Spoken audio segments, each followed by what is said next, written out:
नमस्कार दोस्तों, कैसे हैं आप सभी। मैं विष्णु कुमार है, आप सभी का अपने YouTube चैनल के इस वीडियो पर हार्दिक स्वागत करता हूं। दोस्तों, इस वीडियो में मैं आप लोगों को इंटर बिहार बोर्ड एग्जाम में 2025 से संबंधित होम साइंस वाले सब्जेक्ट से जुड़े हुए टोटल 70 VBI ऑब्जेक्टिव प्रश्न बताने वाला हूं, जो आप लोगों के फाइनल बोर्ड एग्जाम के लिए बहुत ही महत्वपूर्ण होने वाले हैं।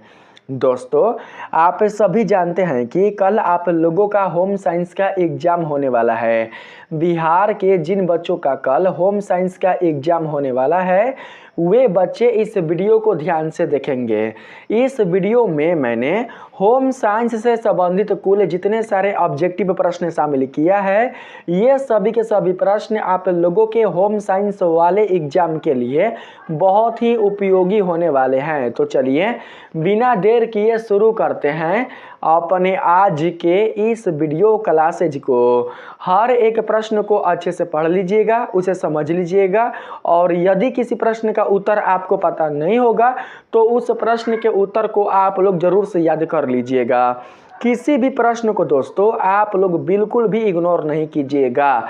ये सभी प्रश्न आप लोगों के होम साइंस वाले एग्जाम के लिए बहुत ही महत्वपूर्ण होने वाले हैं। ठीक है, यहाँ पर पहले नंबर के सवाल में आते हैं। इसमें पूछा गया है बाबू, भारत में 20वें शौचालय दिवस किस दिन मनाया जाता है। भारत देश में 20वें शौचालय दिवस किस दिन मनाया जाता है, आप लोग बताएंगे। 19 नवंबर को, 25 जुलाई को, 15 सितंबर को, या फिर 2 अक्टूबर को। तो पहला का सही आंसर होगा 19 नवंबर को। भारत देश में 20वें शौचालय दिवस मनाया जाता है 19 नवंबर को हर एक साल। तो राइट आंसर यहाँ पर होगा ऑप्शन नंबर ए। आप लोग याद रखिएगा, ठीक है, 19 नवंबर को। 2 नंबर के सवाल में आते हैं। यहाँ पर पूछा गया है, निम्न में से कौन सा गैस वायुमंडल को प्रदूषित करता है। निम्नलिखित में से कौन सा गैस वायुमंडल को प्रदूषित करता है, आप लोगों को उस गैस का नाम बताना है। यहाँ पर सही ऑप्शन क्या होगा, आप लोग बताएंगे। ऑक्सीजन होगा, नाइट्रोजन होगा, कार्बन मोनोऑक्साइड होगा, या फिर इनमें से कोई नहीं। तो 2 का यहाँ पर सही आंसर होगा कार्बन मोनोऑक्साइड। दो का राइट आंसर क्या होगा, कार्बन मोनोऑक्साइड है। कार्बन मोनोऑक्साइड ही दोस्तों वायुमंडल को प्रदूषित करने वाला गैस है। तो right answer option number C होगा हमारा। 3 नंबर के सवाल में कहा गया है, सिरका क्या है। सिरका क्या है, सिरका एक प्रकार का अम्लीय पदार्थ है। तो राइट आंसर यहाँ पर ऑप्शन नंबर ए होगा। 4 नंबर के सवाल में है, भोजन को छूने से पूर्व व पश्चात हाथ धोने चाहिए। किस चीज से हाथ धोने चाहिए, आप लोग बताएंगे। मिट्टी से, राख से, साबुन से, या फिर केवल पानी से।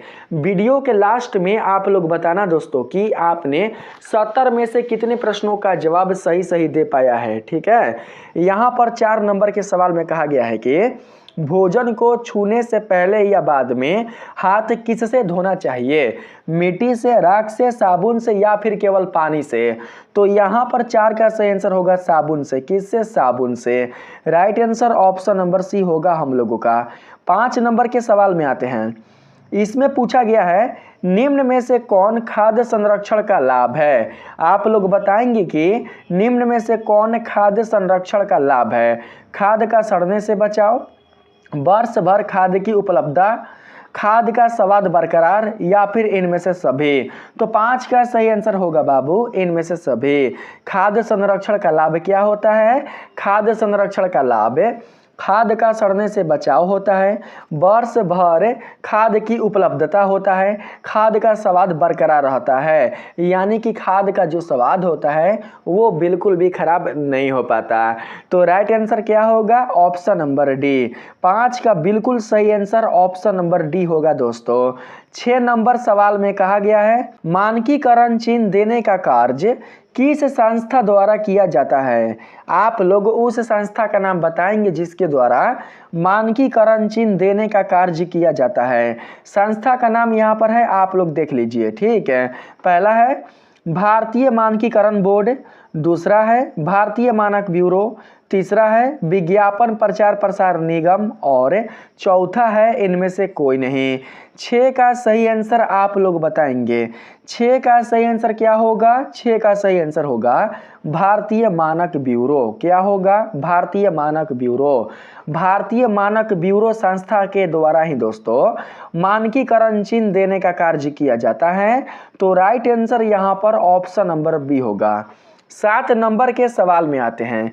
यहाँ पर कहा गया है निम्न में से किस वस्तु पर एक मार्क लगाया जाता है? आप लोगों को उस वस्तु का नाम बताना है दोस्तों जिस पर एक मार्क लगाया जाता है। तो यहाँ पर 7 का राइट आंसर हमारे पास हो जाएगा घी। क्या होगा? घी। घी वाले वस्तु पर ही दोस्तों एक मार्क का चिन्ह लगाया जाता है। तो right answer option number C होगा।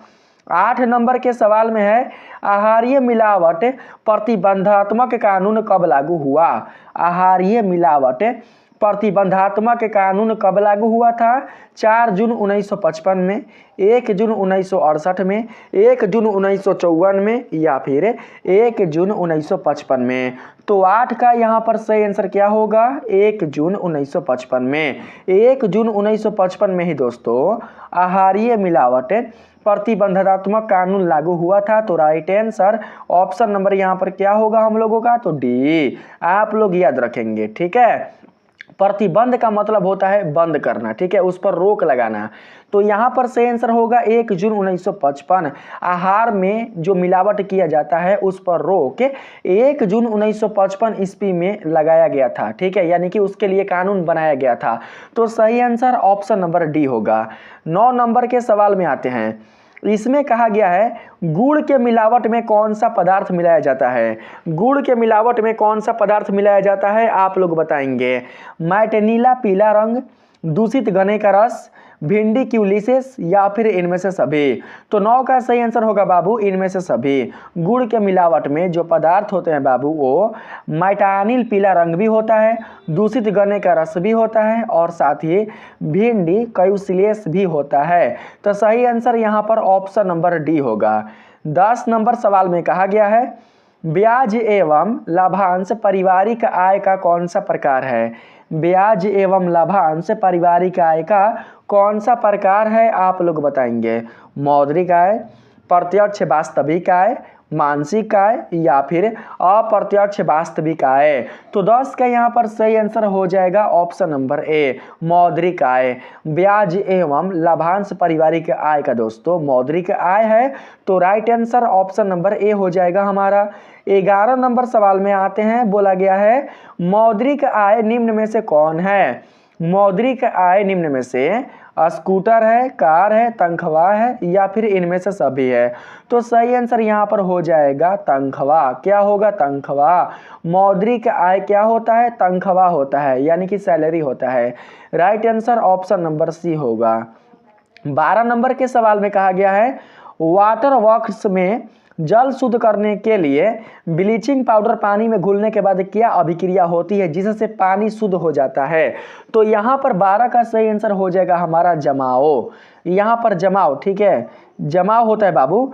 वाटर वर्क्स में जल शुद्ध करने के लिए ब्लीचिंग पाउडर पानी में घुलने के बाद क्या अभिक्रिया होती है जिससे पानी शुद्ध हो जाता है? तो जमाव होता है, जमाव वाली अभिक्रिया। 12 का यहाँ पर सही आंसर हो जाएगा हमारा option number C. Option number C बिल्कुल राइट आंसर होगा। आप लोग ऑप्शन नंबर सी को बाबू याद रखिएगा, ठीक है। यहाँ पर ऑप्शन नंबर सी बिल्कुल करेक्ट आंसर होगा 12 का। 13 नंबर सवाल में आते हैं। इसमें कहा गया है गृह खर्च रिकॉर्ड रखने से क्या होता है? गृह खर्च यानी घर के जो खर्चे होते हैं उनका रिकॉर्ड रखने से, घर के होने वाले जो खर्चे होते हैं उनका पूरा अगर आप लोग लिख लेते हैं अपने कॉपी पर या जो खाता होता है उस पर लिख लेते हैं कि आपने घर में क्या क्या खर्चा किया, कितना खर्चा किया, वो सारा चीज़ आप लिख कर रख लेते हैं रिकॉर्ड के रूप में। तो दोस्तों इससे क्या लाभ होता है आप लोगों को यही बताना है। व्यय अच्छी तरह किया जा सकता है, आप व्यय को बढ़ाया जा सकता है, अधिक व्यय पर अंकुश लगाया जा सकता है या फिर इनमें से कोई नहीं। तो सही आंसर यहाँ पर होगा अधिक व्यय पर अंकुश लगाया जा सकता है। गृह खर्च रिकॉर्ड रखने से दोस्तों जो व्यय अधिक हो रहा है उस पर अंकुश यानी कि उस पर प्रतिबंध लगाया जा सकता है।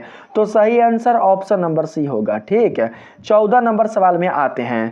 देखिए यहाँ पर पूछा गया है ब्याज एवं लाभांश पारिवारिक आय का कौन सा प्रकार है, मानसिक आय, प्रत्यक्ष वास्तविक आय, अप्रत्यक्ष वास्तविक आय या फिर मौद्रिक आय।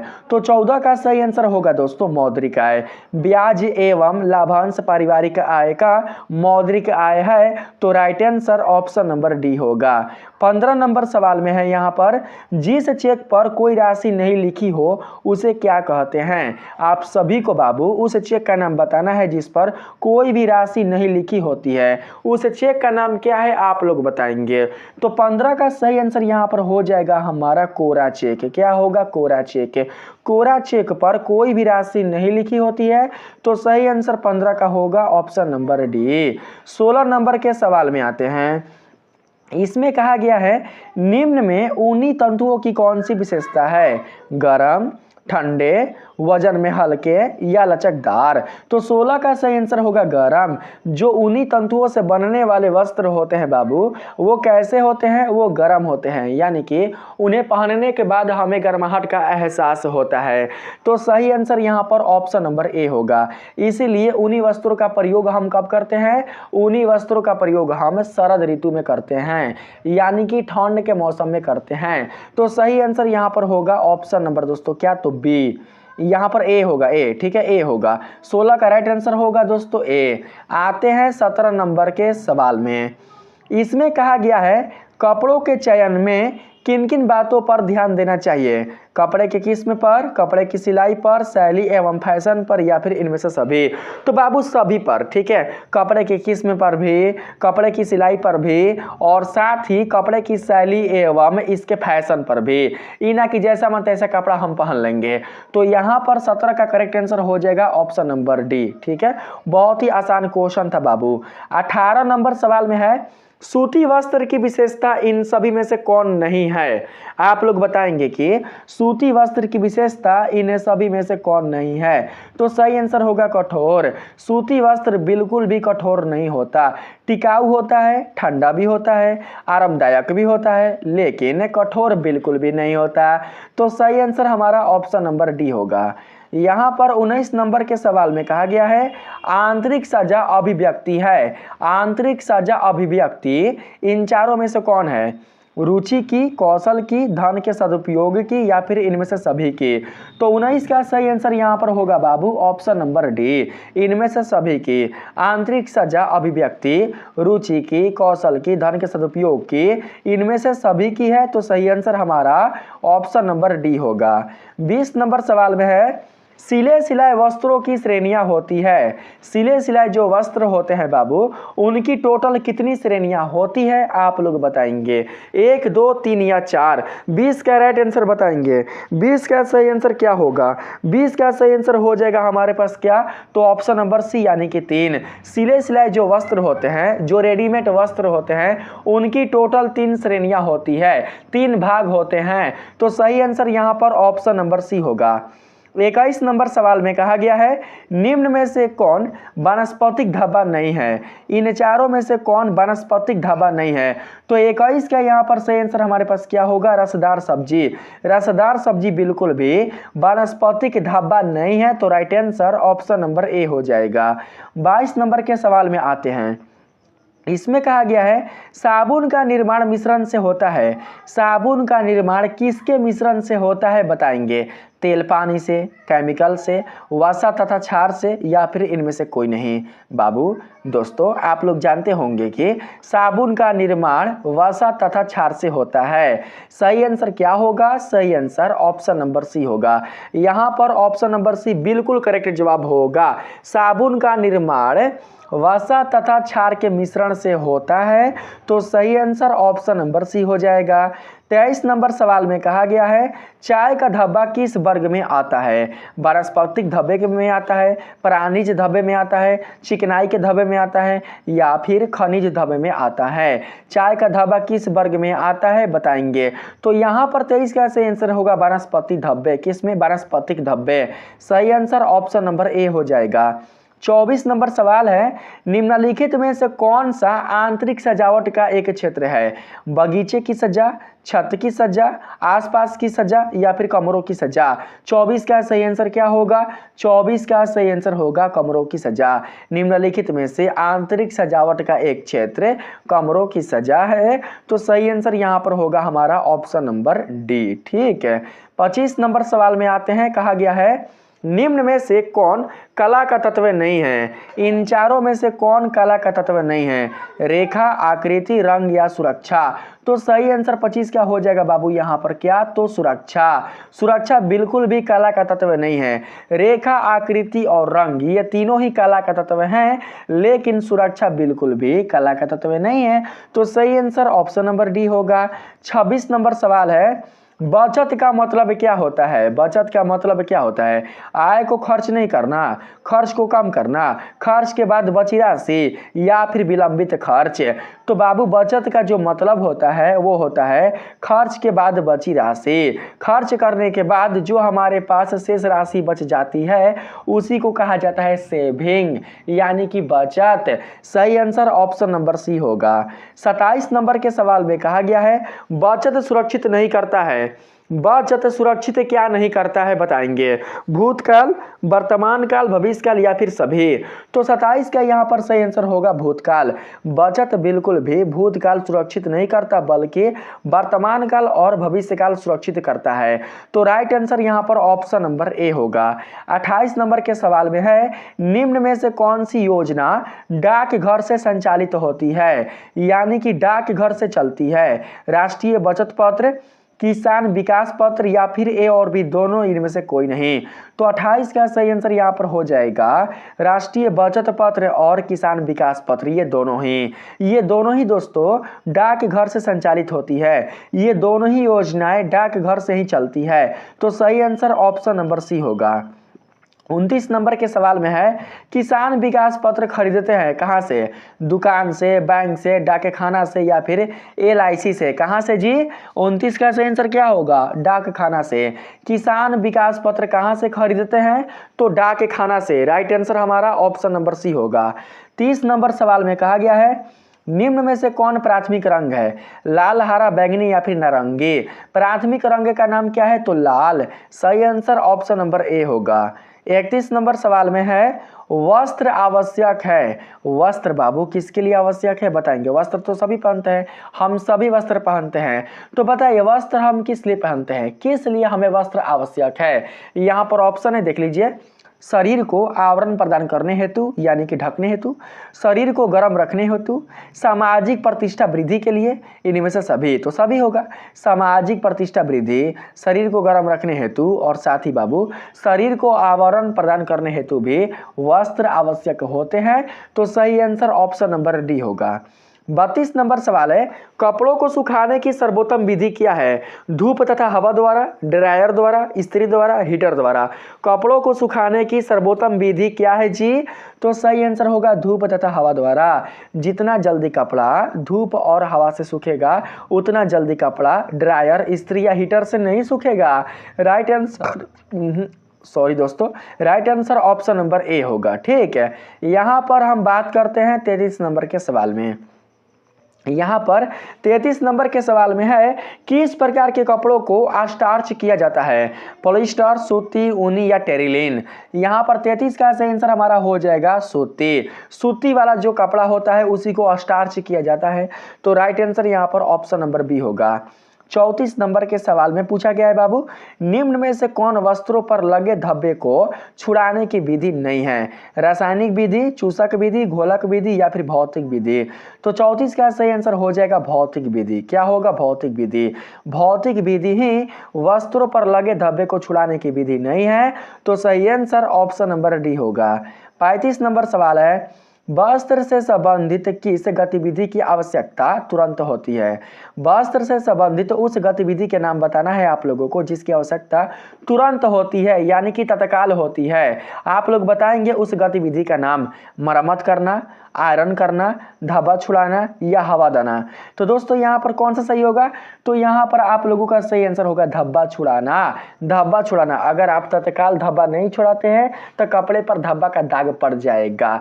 तो सही आंसर ऑप्शन नंबर सी होगा। ठीक है, देखते हैं ना, अगर आपके कपड़े पर किसी चीज का अगर धब्बा लग जाता है, किसी खाद्य पदार्थ का या किसी रंग का, किसी पेंट का अगर दोस्तों धब्बा लग जाता है तो आप क्या करते हैं? आप फौरन तुरंत आप उसी समय क्या करते हैं कि उस वस्त्र को खोलकर आप धोते हैं। अगर आप उसी वक्त उस वस्त्र को नहीं धोते हैं तो वस्त्र क्या होता है? वस्त्र खराब हो जाता है, यानी कि उस पर से जो दाग है, जो धब्बा है, वो बिल्कुल भी नहीं छूटता, उसी पर जम जाता है। ठीक है, तो तत्काल यहाँ पर कौन सी गतिविधि की आवश्यकता होती है? तो धब्बा छुड़ाने वाला। Right answer option number C होगा। 36 नंबर सवाल है, कच्चे रंगों के कपड़े धोते समय पानी में क्या मिलाया जाता है? जो कच्चे रंगों के कपड़े होते हैं उन्हें धोते समय पानी में क्या मिलाना चाहिए? सिरका, नींबू का रस, अमोनिया या रानी पाल? तो सही आंसर 36 का यहाँ पर हो जाएगा हमारा सिरका। क्या होगा? सिरका। सिरका ही पानी में मिलाया जाता है, तो सही आंसर हमारा ऑप्शन नंबर ए होगा। 37 नंबर के सवाल में कहा गया है, जीवन रक्षक हार्मोन किस ग्रंथि से स्रावित होता है? एड्रिनल से, प्यूटरी से, थायराइड से या फिर इनमें से सभी से? 37 का राइट आंसर यहाँ पर क्या होगा? एड्रिनल से। राइट आंसर एड्रिनल होगा बाबू। ठीक है, जीवन रक्षक हार्मोन एड्रिनल ग्रंथि से स्रावित होता है, तो right answer option number A हो जाएगा। 38 नंबर सवाल में आते हैं, कहा गया है ग्रामीण क्षेत्रों में बच्चों को टीका लगाने की व्यवस्था कैसी होती है? यानी कि किस में होती है? स्वास्थ्य केंद्र में, ग्राम पंचायत में, घर में, स्कूल में? किस में? ग्रामीण क्षेत्रों में बच्चों को टीका लगाने की व्यवस्था होती है, तो सही आंसर 38 का हो जाएगा स्वास्थ्य केंद्र में। स्वास्थ्य केंद्र में ही बच्चों को टीका लगाया जाता है, तो सही आंसर ऑप्शन नंबर ए होगा। आप सभी को पता भी होगा। 39 नंबर सवाल में है बाबू, कौन सी मानवीय गतिविधि पर्यावरणीय निम्नीकरण का कारक है? जनसंख्या विस्फोट, वनों की कटाई, नगरीकरण या इनमें से सभी? आप लोग उस मानवीय गतिविधि का नाम बताएंगे जो कि पर्यावरणीय निम्नीकरण का कारक है, यानी कि पर्यावरण को कम करने का कारक है। तो सही आंसर यहाँ पर होगा इनमें से सभी। जनसंख्या विस्फोट, वनों की कटाई, नगरीकरण, ये सभी ही हमारे पर्यावरण को कम करने का कारक है, हमारे पर्यावरण को प्रदूषित करने का कारक है। तो सही आंसर 39 का हो जाएगा ऑप्शन नंबर डी। आप लोग याद रखेंगे। 40 नंबर सवाल में कहा गया है, निम्न में से कौन प्रोटीन का सबसे समृद्ध स्रोत है? उड़द दाल, मटर दाना, अरहर दाल या सोयाबीन? यहां पर सही आंसर बताएंगे। प्रोटीन का सबसे समृद्ध स्रोत क्या है? किससे सबसे अधिक मात्रा में प्रोटीन मिलती है? तो 40 का सही आंसर यहां पर हो जाएगा हमारा सोयाबीन। सोयाबीन से प्रोटीन बहुत ही ज्यादा मात्रा मिलता है, तो सही आंसर हमारा ऑप्शन नंबर डी होगा। 41 नंबर सवाल में है, मानव जीवन में घर का क्या महत्व है? मानव जीवन में घर का महत्व क्या होता है? सुरक्षा हेतु, प्रतिष्ठा वृद्धि हेतु, स्थिरता हेतु या फिर इनमें से सभी? तो बाबू यहाँ पर राइट आंसर होगा इनमें से सभी। मानव जीवन में घर का महत्व सुरक्षा के लिए, प्रतिष्ठा के लिए और साथ ही स्थिरता के लिए भी बहुत ही ज़्यादा जरूरी होता है। आप लोगों को बिल्कुल भी अपना घर बदलना नहीं पड़ता। अगर आपका अपना घर है तो वो अस्थायी है, उसे बिल्कुल भी बदलने की आवश्यकता नहीं है। आप अपने सामान को एक स्थान से दूसरे स्थान तक नहीं ले जा सकते हैं, आपको कोई भी वहां से हटा नहीं सकता। अगर आपका खुद का घर है तो खुद का घर क्या करता है? प्राकृतिक आपदाओं से बचाता है, समाज में आपका प्रतिष्ठा बढ़ाता है और साथ ही खुद का घर होने से हमें काफी सुरक्षा भी मिलता है। तो सही आंसर यहाँ पर 41 का राइट आंसर होगा ऑप्शन नंबर डी। 42 नंबर सवाल में आते हैं, ज्ञान किस प्रकार का संसाधन है? रासायनिक, भौतिक, आर्थिक या मानवीय? ज्ञान दोस्तों एक प्रकार का मानवीय संसाधन है, क्योंकि हमें ज्ञान मानव से ही प्राप्त होते हैं। तो सही आंसर ऑप्शन नंबर डी हो जाएगा। 43 नंबर सवाल है, आदि मानव किस प्रकार के कपड़े पहनते थे? आदिम यानी कि आदि मानव किस प्रकार के कपड़े पहनते थे? घास का, पेड़ के पत्ता का, पेड़ की छाल का, कि इनमें से सभी? तो बाबू इनमें से सभी हो जाएगा। जो आदि मानव होते थे वो घास, पेड़ का पत्ता, पेड़ की छाल, इन सभी का ही वस्त्र पहनते थे। तो 43 का सही आंसर यहाँ पर हो जाएगा ऑप्शन नंबर डी। 44 नंबर सवाल है दोस्तों यहाँ पर, इनमें से कौन प्राणिज धब्बा है? दूध, चाय, फूल या सब्जी? इनमें से कौन प्राणिज धब्बा है? 44 का सही आंसर यहाँ पर हो जाएगा हमारा दूध। दूध ही बाबू प्राणिज धब्बा है। Right answer option number A होगा। 45 नंबर सवाल में कहा गया है नर में शुक्राणु किस नलिका में स्थित होता है? आप लोग बताएंगे कि नर में शुक्राणु किस नलिका में स्थित होता है? अपवाही नलिका, शुक्र नलिका, शुक्रवाहिका नलिका या नलिका? तो सही आंसर 45 का हमारे पास हो जाएगा शुक्रवाहिका नलिका। शुक्रवाहिका नलिका में ही शुक्राणु दोस्तों स्थित रहता है। तो सही आंसर ऑप्शन नंबर सी होगा।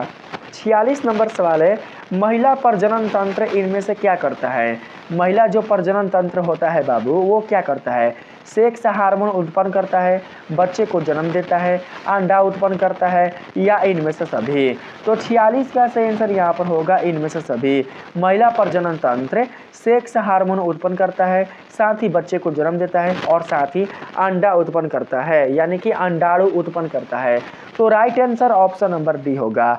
47 नंबर के सवाल में है इनमें से कौन शुरू के दिनों में बच्चे की देखभाल के अंतर्गत आता है? शुरू के दिनों में कौन बच्चे की देखभाल के अंतर्गत आता है? आप लोग बताएंगे। बच्चे को गर्म रखना, गर्भनाल की देखभाल करना, सिर्फ माँ का दूध देना या सभी? तो सही आंसर यहाँ पर हमारे पास होगा सभी। बच्चे को गर्म रखना, गर्भनाल की देखभाल करना, सिर्फ माँ का दूध देना, ये सभी आ जाएंगे। ये सभी ही शुरू दिनों में बच्चे की देखभाल के अंतर्गत आएंगे। तो right answer option number D होगा। 48 नंबर सवाल है अंडे और शुक्राणु के संयोजन की प्रक्रिया क्या कहलाती है? अंडे और शुक्राणु के संयोजन की जो प्रक्रिया होती है वो कहलाती है निषेचन। सही आंसर ऑप्शन नंबर ए होगा। 49 नंबर सवाल है नवजात शिशु 24 घंटे में कितना देर सोता है? जो नवजात शिशु होता है बाबू वो 24 घंटे में कितना देर तक सोता है? तो सही आंसर हमारा हो जाएगा 16 से 18 घंटा ना। 24 घंटे में से 16 से 18 घंटा जो नवजात शिशु होता है वो सोता है। तो सही आंसर ऑप्शन नंबर सी होगा। 50 नंबर सवाल है एड्स कैसे फैलता है? एड्स दोस्तों हाथ मिलाने से फैलता है, साथ साथ खेलने से फैलता है, संक्रमित सुइयों से फैलता है या जल और भोजन से फैलता है? एड्स कैसे फैलता है? तो बाबू एड्स जो होता है वो संक्रमित सुइयों से फैलता है। एड्स वाले रोगी को जो सुई लगता है अगर वही सुई किसी और रोगी को दे दिया जाए तो उसे भी एड्स हो जाएगा। तो सही आंसर क्या होगा? तो ऑप्शन नंबर सी होगा। ठीक है, ऑप्शन नंबर सी बिल्कुल राइट आंसर होगा हमारा। अगर किसी महिला को एड्स है, अगर कोई पुरुष उस महिला के साथ शारीरिक संबंध बनाता है तो उसे भी एड्स हो जाएगा। यहाँ से भी एड्स फैलता है। ठीक है, आइए यहाँ पर 51 नंबर में चलते हैं दोस्तों। 50 क्वेश्चन मैंने कंप्लीट कर दिया है। अगर आपने अभी तक वीडियो को लाइक नहीं किया है, बिल्कुल भी आपने चैनल को सब्सक्राइब नहीं किया है, तो प्लीज़ आप लोग वीडियो को लाइक करके चैनल को सब्सक्राइब कर लीजिए। ठीक है, क्योंकि दोस्तों मैं आप लोगों को हर साल इसी तरीके से तैयारी करवाता हूँ। आप लोग दोस्तों अच्छे से क्या कीजिएगा कि अपनी तैयारी कीजिएगा। तैयारी में कोई भी कसर मैं नहीं छोड़ूंगा, हर एक चीज़ को अच्छे से बताऊँगा, समझाऊँगा, ताकि आपकी जो तैयारी हो वो बिल्कुल भी वीक ना हो सके। बस आप लोग क्या कीजिए कि अपना तैयारी बहुत ही अच्छे तरीके से कीजिए और अपना एग्जाम में पूरा बेस्ट देने का प्रयास कीजिए। ठीक है, आइए 51 नंबर के सवाल में बढ़ते हैं। इसमें कहा गया है मानव शरीर की सबसे बड़ी ग्रंथि कौन सी है? तो यकृत। कई बार मैंने बताया है। Right answer option number A होगा। 52 नंबर सवाल है दूषित जल पीने से कौन सा रोग होता है? पीलिया, क्षय रोग, मधुमेह या मलेरिया? दूषित जल पीने से जो रोग होता है बाबू वो कौन सा रोग होता है? तो वो रोग होता है पीलिया। जब आप दूषित या जब भी आप या कोई और भी दूषित जल पी लीजिएगा तो जानते हैं पीलिया रोग होगा, जिसको जॉन्डिस कहते हैं। Right answer option number A होगा। 53 नंबर सवाल है यहाँ पर निम्न में से कौन विशिष्ट बालकों का प्रकार नहीं है? विशिष्ट बालकों का प्रकार इनमें से कौन नहीं है? आर्थिक अक्षमता, शारीरिक अक्षमता, मानसिक अक्षमता या सामाजिक अक्षमता? तो 53 का सही आंसर हमारे पास क्या होगा बाबू? तो आर्थिक अक्षमता। Right answer option number A होगा। 54 नंबर सवाल है संविदात्मक विकास कितने प्रकार के होते हैं? 3, 2, 1 या 4? 54 का राइट आंसर क्या होगा जी? 54 का राइट आंसर हो जाएगा बाबू हमारे पास क्या? तो 2। संविदात्मक विकास मुख्यतः 2 प्रकार के होते हैं। तो right answer option number B होगा। 55 नंबर सवाल है कूड़ेदान में किसका छिड़काव करना चाहिए? नमक का, चीनी का, डीटीपी का या गोबर का? कूड़ेदान में किसका छिड़काव करना चाहिए बताएंगे। कूड़ेदान में बाबू छिड़काव करना चाहिए डीटीपी का। किसका? डीटीपी का। सही आंसर ऑप्शन नंबर सी होगा। 56 नंबर सवाल है, रोग निरोधक क्षमता कितने प्रकार की होती है? 3, 2, 4 या 6 प्रकार की। रोग निरोधक जो क्षमता होती है वो कितने प्रकार की होती है? तो 56 का सही आंसर होगा 2 प्रकार की। 56 का सही आंसर होगा ऑप्शन नंबर बी। 57 नंबर सवाल में आए तो इसमें कहा गया है स्त्री के प्रथम दुग्ध स्राव को कहते हैं। पहली बार जब महिला को दूध आता है, पहली बार जब महिला के स्तन में दूध आता है, तो दूध जब महिला के स्तन में आने वाला जो दूध है वहां से जब दूध का स्राव होता है, दूध निकलता है, तो उस क्रिया को क्या कहते हैं? प्रथम आहार, कोलेस्ट्रम, माँ का दूध या पोषक आहार। तो 57 का सही आंसर हमारे पास होगा कोलेस्ट्रम। क्या कहेंगे? कोलेस्ट्रम। सही आंसर ऑप्शन नंबर बी होगा। ठीक है, याद रखिएगा। 58 नंबर सवाल है, शारीरिक विकास की सबसे महत्वपूर्ण अवस्था क्या है? शैशवावस्था, बाल्यावस्था, प्रौढ़ावस्था या वृद्धावस्था। शारीरिक विकास की सबसे महत्वपूर्ण अवस्था क्या है? तो यहाँ पर होगा बाल्यावस्था। 58 का सही आंसर होगा ऑप्शन नंबर बी। बाल्यावस्था में ही शरीर का विकास होता है। ठीक है, शरीर के जो हार्मोन होते हैं उसमें बदलाव होता है, हार्मोन के कारण शरीर में बदलाव होता है, शरीर में काफ़ी दोस्तों विकास देखने को मिलता है। तो सही आंसर ऑप्शन नंबर बी होगा। जब लोग मैच्योर हो जाते हैं, जब प्रौढ़ अवस्था जब उनका हो जाता है, तो उसके बाद उनके शरीर में कोई बदलाव नहीं होता, बल्कि उनका जो शरीर होता है वो ढलना शुरू हो जाता है। ठीक है, यानी जवानी जो होता है वो उतरना शुरू हो जाती है। तो सही आंसर यहाँ पर ऑप्शन नंबर बी होगा। यहाँ पर 59 नंबर के सवाल में है, कृत्रिम या लुप्त अंग वाले बच्चों की विशेष आवश्यकताएं कौन कौन सी है? प्राकृतिक चिकित्सा, शारीरिक आवश्यकताएं, शैक्षणिक आवश्यकताएं या इनमें सभी। तो सही आंसर 59 का यहाँ पर होगा इनमें से सभी। कृत्रिम या लुप्त अंग वाले बच्चों, जैसे कि किसी का आँख ना हो, किसी का पैर ना हो, किसी का हाथ ना हो, किसी के पास बोलने के लिए बिल्कुल भी आवाज़ ना हो, किसी के पास सुनने के लिए बिल्कुल भी कान की क्षमता ना हो, तो दोस्तों ऐसे जो बच्चे होते हैं उनकी आवश्यकताएं क्या होती है? उनकी आवश्यकताएं प्राकृतिक चिकित्सा होता है, शारीरिक आवश्यकताएं होती हैं और साथ ही शैक्षणिक आवश्यकताएं भी होती है, यानी उन्हें ज्ञान भी चाहिए होता है। तो right answer option number D होगा। 60 नंबर सवाल है, शिशुओं तथा बालकों के लिए अतिरिक्त व्यवस्थाएं कौन सी है? बड़े भाई बहन से, संबंधियों या पड़ोसियों से, क्रेच डे केयर केंद्र से या इनमें से सभी। शिशुओं तथा बालकों के लिए अतिरिक्त व्यवस्थाएं कौन सी है? तो सही आंसर 60 का हो जाएगा इनमें से सभी। बड़े भाई बहन से, संबंधियों पड़ोसियों से, क्रेच डे केयर केंद्र से, सभी होगा बाबू। Option number D right answer होगा। 61 नंबर सवाल है, उत्तेजक जिंदा दिल रोमांचक का प्रतीक कौन सा रंग है? हरा, पीला, लाल या बैंगनी। उत्तेजक जिंदा दिल रोमांचक का प्रतीक कौन सा रंग है? 61 का करेक्ट आंसर हो जाएगा यहाँ पर लाल रंग। ठीक है, ऑप्शन नंबर सी। उत्तेजक जिंदा दिल रोमांचक का प्रतीक लाल रंग है। तो सही आंसर ऑप्शन नंबर सी होगा। 62 नंबर के सवाल में आते हैं। इसमें कहा गया है, बच्चे की वैकल्पिक देखरेख की आवश्यकता क्या करने पर होती है? माता की बीमार पड़ने पर, पिता के नौकरी पर जाने पर, माता पिता की अनुपस्थिति में या इनमें से सभी। बच्चे की वैकल्पिक देखरेख की आवश्यकता कब पड़ती है? तो इनमें से सभी हो जाएगा 62 का। यहाँ पर माता पिता की अनुपस्थिति में, पिता के नौकरी जाने पर, माता के बीमार पड़ने पर। यहाँ पर बाबू जानते हैं ऑप्शन नंबर सी होगा। माता पिता की अनुपस्थिति में, जब घर पर माता पिता ना हो तो उस स्थिति में कोई ना कोई होना चाहिए बच्चे को देखने वाला। अगर कोई नहीं रहेगा बच्चे को देखने वाला तो बच्चा क्या होगा? बच्चा दोस्तों बीमार पड़ सकता है, या हो सकता है कि बच्चे के साथ कुछ भी हो सकता है। बच्चे को दूध नहीं मिलेगा तो बच्चा का जान भी जा सकता है, कुछ भी हो सकता है, कहा नहीं जा सकता। ठीक है, तो सही आंसर यहाँ पर हो जाएगा माता पिता की अनुपस्थिति में। माता पिता की अनुपस्थिति में बच्चे की वैकल्पिक देखरेख की आवश्यकता होती है।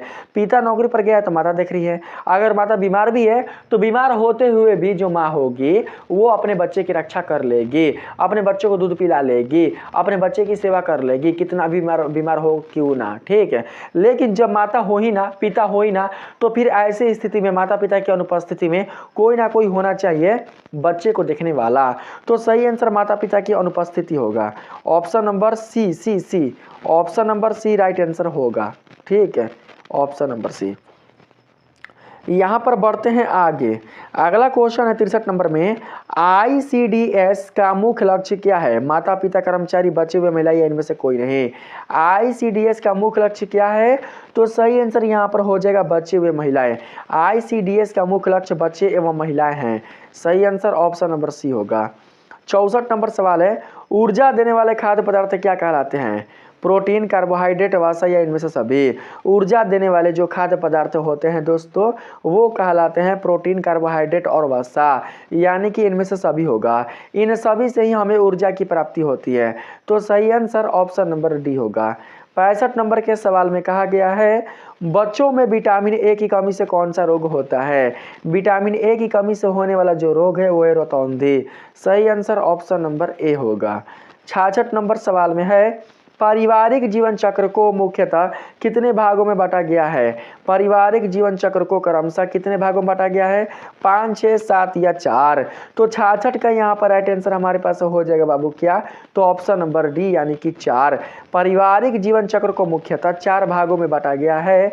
तो सही आंसर ऑप्शन नंबर हो जाएगा डी। ठीक है, ऑप्शन नंबर डी बिल्कुल राइट आंसर होगा। 67 नंबर सवाल है, आहार आयोजन में कौन सी अवधि सम्मिलित नहीं है? 0 से 6 महीना, मोनियम, वृद्धावस्था, रोग की अवस्था।